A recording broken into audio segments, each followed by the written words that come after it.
Assalamualaikum warahmatullahi wabarakatuh. Perkenalkan, nama saya Sri Nur Wahyuni dari kelas BC 242 dengan NIM 2407511023. Jadi kali ini saya akan membuat video cerita atau pembahasan mengenai salah satu materi dari mata kuliah Pendidikan Pancasila, yaitu konsep etika yang didasarkan pada nilai-nilai Pancasila dan diimplementasikan dalam tindakan nyata atau kehidupan sehari-hari.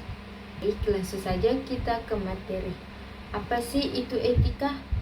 Etika adalah pedoman untuk apa yang baik dan buruk dalam tindakan kita, baik dalam hubungan sesama manusia, dengan alam, maupun dengan Tuhan. Jadi yang pertama itu apa hubungan antar nilai-nilai Pancasila dan konsep etika dalam kehidupan sehari-hari. Jadi hubungan antara nilai-nilai Pancasila dan kehidupan etika dalam kehidupan sehari-hari, yaitu nilai-nilai Pancasila memiliki hubungan yang erat dengan konsep etika karena keduanya menjadi panduan dalam menilai mana yang baik dan yang salah dalam bertindak. Pancasila bukan hanya dasar negara, tetapi juga filsafat hidup bangsa Indonesia yang mengajarkan tentang kebaikan, keadilan, dan kemanusiaan. Baik, yang kedua yaitu apa yang dimaksud dengan etika Pancasila dan bagaimana penerapannya dalam mengatasi berbagai masalah moral yang dihadapi masyarakat Indonesia.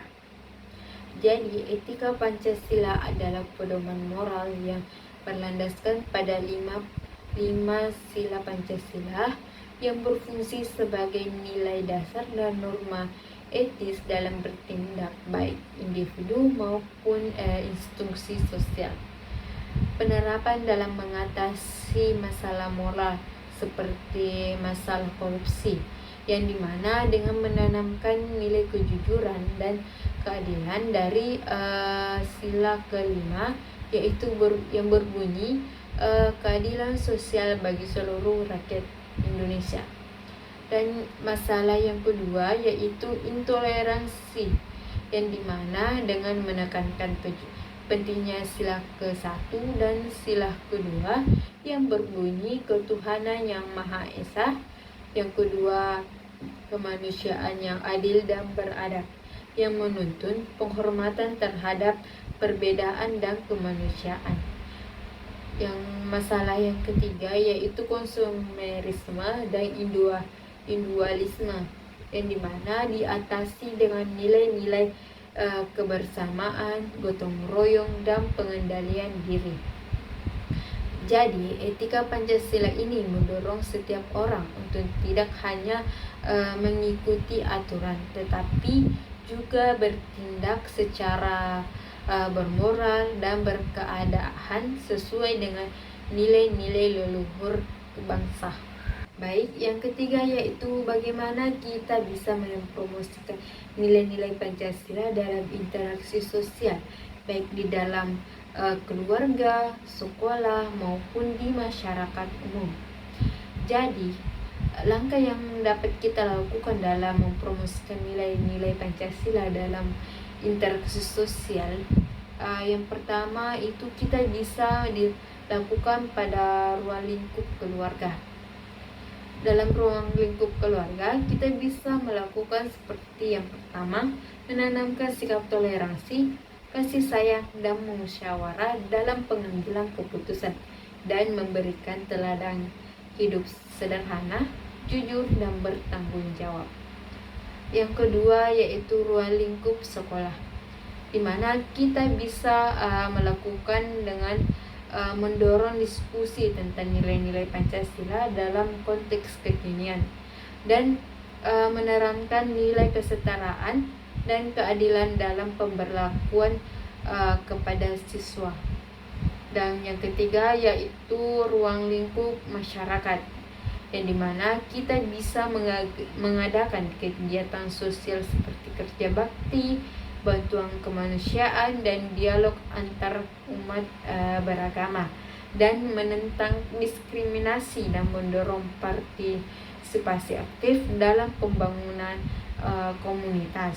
Yang keempat yaitu bagaimana peran individu dalam mempromosikan dan mewujudkan masyarakat yang bermartabat dan beradab melalui implementasi etika yang berbasis Pancasila. Jadi, peran individu dalam mewujudkan masyarakat yang bermartabat dan beradab melalui etika Pancasila yaitu dengan setiap individu memiliki tanggung jawab moral untuk menginternalisasi dan mengamalkan nilai-nilai Pancasila dalam kehidupannya. Peran ini dapat diwujudkan melalui yang pertama yaitu dengan teladan pribadi, menunjukkan perilaku jujur, adil, dan bertanggung jawab. Yang kedua dengan partisipasi aktif, yang dimana terlihat dalam kegiatan sosial dan politik secara etis dan konstruktif. Dan yang ketiga yaitu pendidikan dan pengaruh sosial, yang dimana mengajarkan dan menyebarkan nilai-nilai Pancasila di lingkungan sekitar, baik secara formal maupun informal. Dan yang keempat yaitu menolak kekerasan dan intoleransi, yang dimana dengan menjadi agen perdamaian, dialog, dan keberagaman. Baik, mungkin ini saja yang sempat saya sampaikan. Kurang dan lebihnya mohon dimaafkan, dan semoga video ini bisa bermanfaat bagi kita sehingga kita bisa sadar akannya masalah-masalah etika dan kita bisa menjadi manusia yang bermartabat dan beradab bagi bangsa Indonesia. Jadi saya akhiri. Assalamualaikum warahmatullahi wabarakatuh.